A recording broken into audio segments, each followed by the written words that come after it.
आज हम पढ़ेंगे घातांक।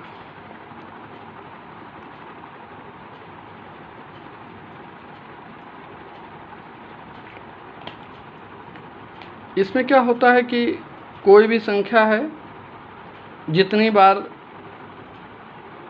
गुणा की जाती है उस संख्या को, उसको एक निश्चित फॉर्म में या रूप में लिख देते हैं, उसी को घातांक बोलते हैं। जैसे अगर हमको 2 गुणे 2 लिखना हो तो आसानी से लिख देंगे 4। अगर इसी को 2 गुणे 2 गुणे 2 गुणे 2 लिखना हो तो भी एक बार लिख सकते हैं। 2 दूना 4 दूना 8 दूना 16, इसको लिख देंगे। लेकिन अगर 2 गुणे 2 गुणे 2 अगर ये 20 बार हो, 20 बार लिखा हो, तब हमको इसको गुणा करके लिखने में कठिनाई का अनुभव होगा, हो सकता है गलत लिख दें। तब कैसे लिखा जाएगा इसको? तो इसको एक साधारण रूप में व्यक्त करने के लिए इसको हम क्या करते हैं कि ये जो भी संख्या होती है, जैसे ये 2 है तो 2 और इसके ऊपर दाएं भाग में जितनी बार इस संख्या को लिखना होता है वही अंक लिख देते हैं। जैसे 20 बार लिखा है तो यहाँ 20 लिख देते हैं। अब ये हमारा उत्तर हो गया, हमारा एक छोटे रूप में हमको उत्तर प्राप्त हो गया। अब ऐसे ही अगर मान लेते हैं कि कोई संख्या है 8 और 8 गुणे 8 गुणे 8, अगर इसको 10 बार लिखना हो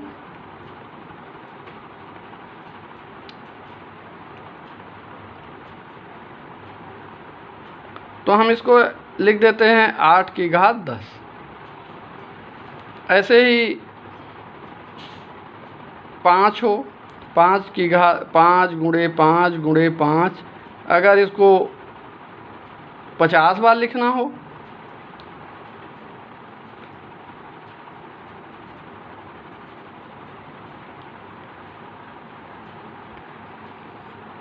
तब इसको सीधे लिख देंगे 5 की घात 50। घात इसके आगे नहीं लिखेंगे, घात इसके पीछे और ऊपर दाएं साइड ही लिखेंगे। अब अगर कोई अक्षर दे रखा हो हमको सॉरी, जैसे a गुणे a गुणे a गुणे a 4 बार हो तो a की घात 4। अगर यही 50 बार हो तो a की घात 50। अगर यही 200 बार हो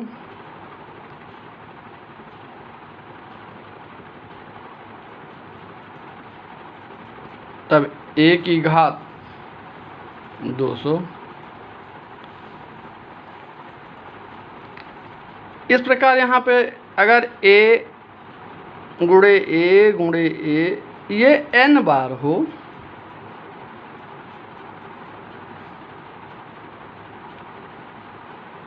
तो इसको लिखने के लिए a की घात n। अब यहाँ पर जो a होगा उसको आधार बोलेंगे, a को आधार और जो उसके ऊपर है उसको घात बोलते हैं, n को घात। तो यहाँ पर हमारा हो गया a की घात n। इसको हम किसी भी बड़ी संख्या को छोटे रूप में लिखने में हमको इससे सहायता मिलती है। कोई भी संख्याएं अगर रिपीट होकर के कई बार लिखी हों तो उनको एक छोटे रूप में आसानी से लिखा जाता है। अब इसके घातांक के नियम है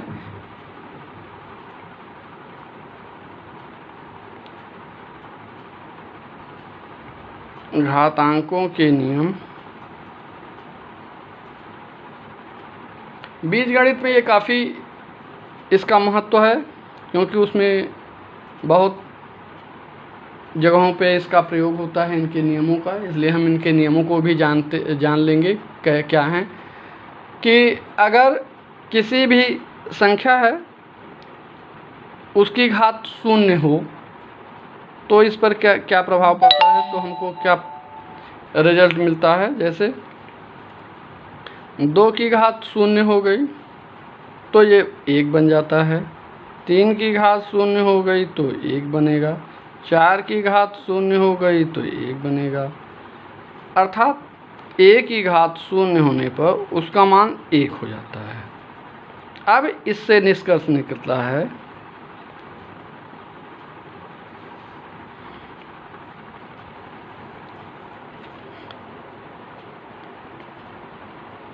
निष्कर्ष प्राप्त होता है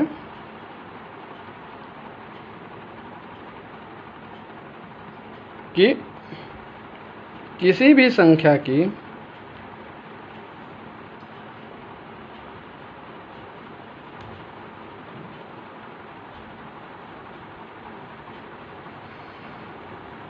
घात 0 होने पर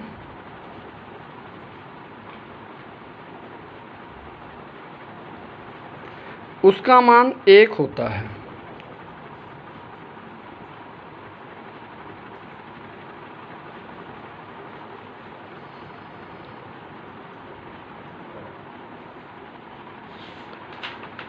अब हम आते हैं नियम नंबर 2 पर।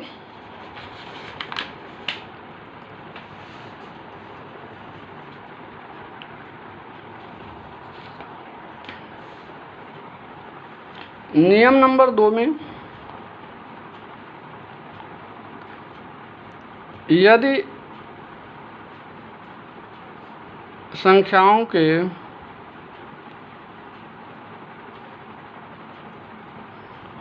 आधार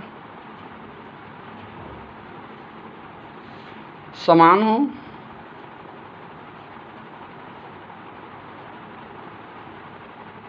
तथा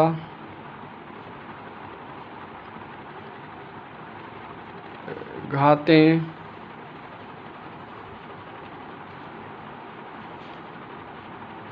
भिन्न भिन्न हो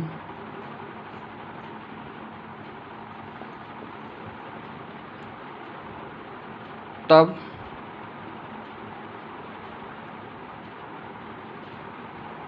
अब यहाँ पे हम देखते हैं कि जैसे 2 की घात 3 है और 2 की घात 2 है, तो यहाँ पर हम इसको इस रूप में लिख सकते हैं। जब विस्तृत रूप देंगे इसको तो 2 की घात 3 है, अर्थात 2 जो है 3 बार गुणा किया गया है, और इस 2 में 2 बार, अर्थात कुल इसका हुआ तो 2 की जो संख्या है 2 वो 5 बार है। 1 2 3 4 5, 2 जो है 5 बार गुणे के रूप में लिखी गई है, तो इसको हम लिख सकते हैं 2 की घात 5। अब बाएं साइड इसको हम देखते हैं तो यहाँ पे 2 नीचे बराबर, इसको अगर हम 2 लिख दें और ऊपर वाले को जोड़ दें 3 और 2 जोड़ दें, तब भी यहाँ हमारा 2 की घात 5 प्राप्त हो जाता है। इसका अर्थ क्या हुआ, अर्थात निष्कर्ष हुआ, अर्थात आधार समान होने पर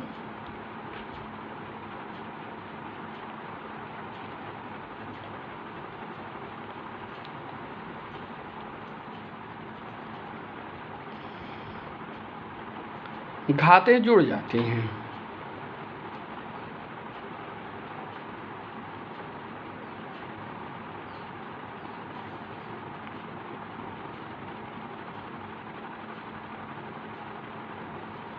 अब इसका तीसरा नियम,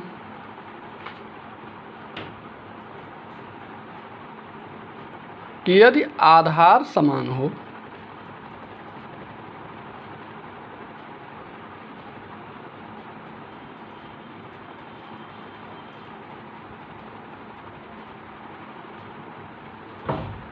ये हमारा गुणा के रूप में था। अब हम देखेंगे कि भाग के रूप में क्या होगा। भाग की संक्रिया में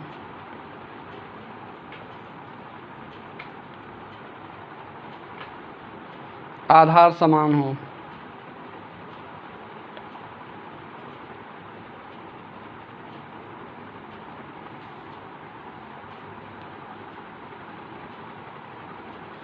घातें भिन्न भिन्न हों।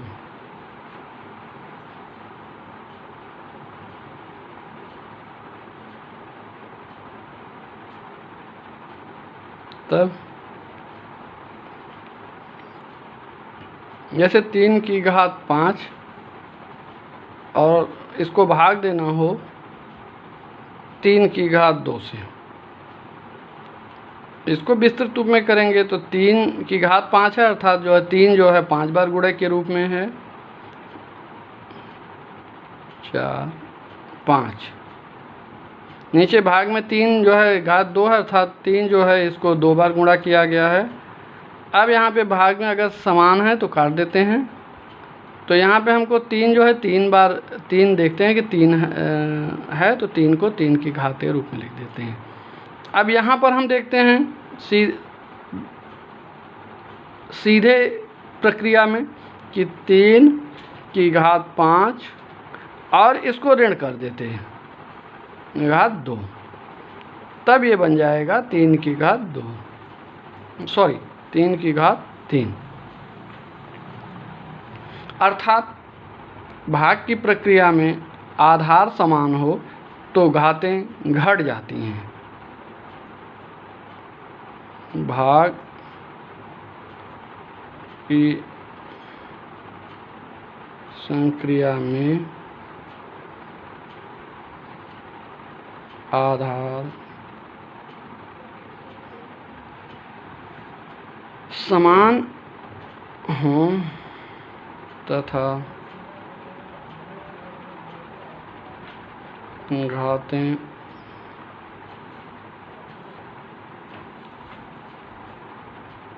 भिन्न भिन्न हों तो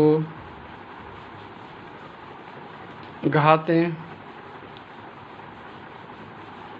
घट जाती हैं।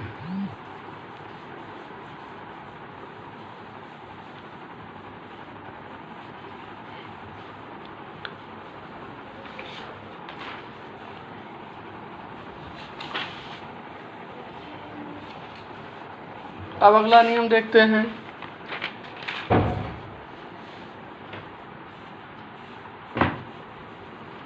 कि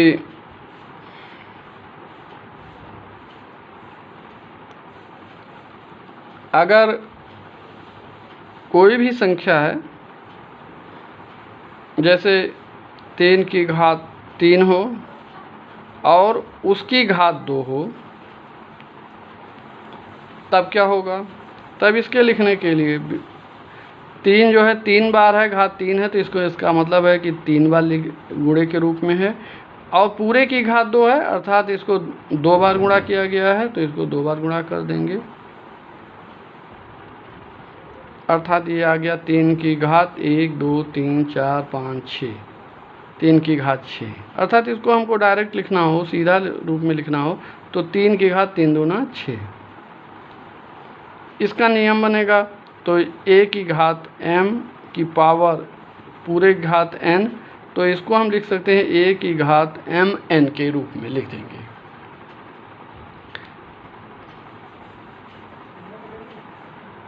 अब अगला नियम 5 कि यदि आधार भिन्न भिन्न हो,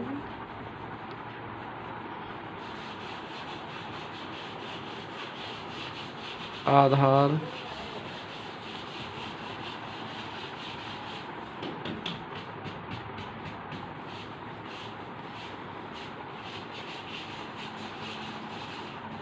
भिन्न भिन्न हो तथा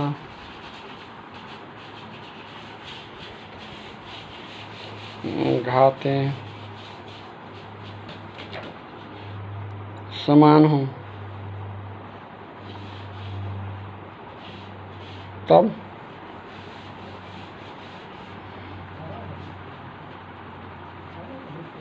गुणा की प्रक्रिया में देखते हैं।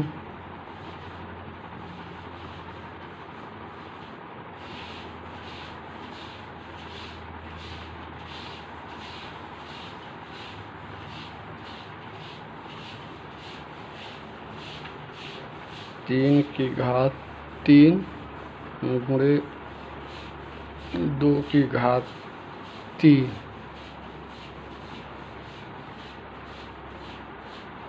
अब इसको विस्तृत रूप में दे देंगे तो ये हो जाएगा 3 है घात में तो 3 बार गुणा कर देंगे, गुणे 2 की घात 3 है, अर्थात जो 2 है वो 3 बार है। अब इसका अगर हम जोड़ा बना ले प्रत्येक का, तो यहाँ 3 गुणे 2 का एक जोड़ा, दूसरा 3 गुणे 2 का दूसरा जोड़ा और 3 गुणे 2 का तीसरा जोड़ा। अर्थात हम इसका गुणा कर लें 3 दूना 6 गुणे 6 गुणे 6, अर्थात ये निकल के आएगा 6 की घात 3। तो इसका मतलब है कि यहाँ पे हम एक नियम इसका बन रहा है कि 3 दूना 6 कर दें और उसकी घात 3 सीधे लिख दें।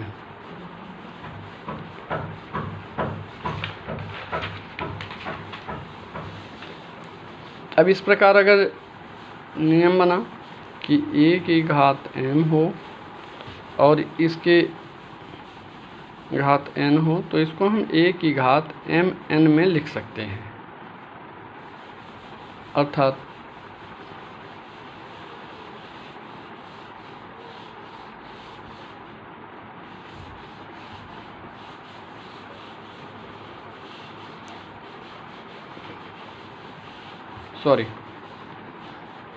a की घात m हो गुणे b की घात m हो, तो इसको हम ab की घात m लिख देंगे।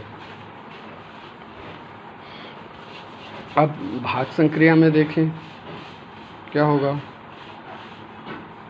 भाग संक्रिया में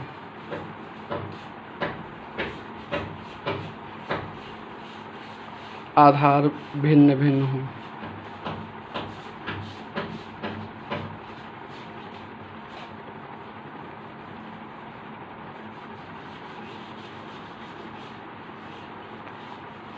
और घातें समान हों।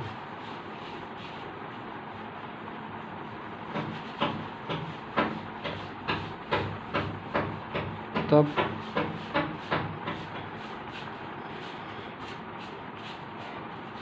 तीन की घात 2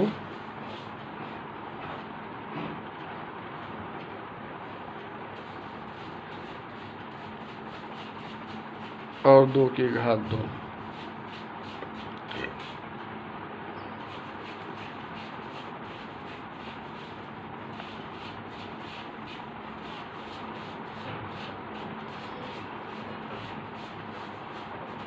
तीन 2 बार 2 2 बार।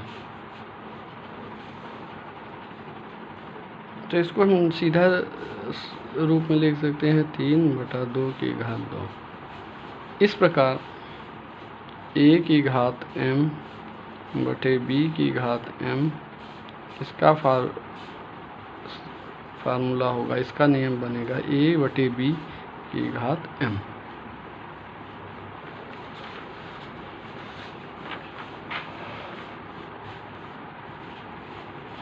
सातवां नियम,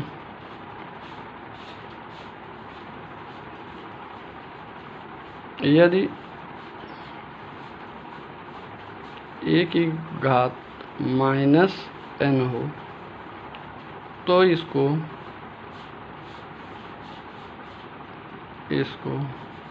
1/a की घात n के रूप में लिख सकते हैं।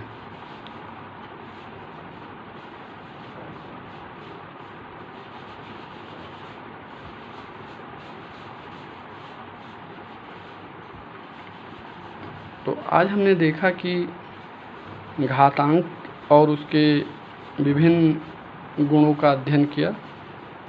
आगे हम लोग कर्णिका अध्ययन करेंगे।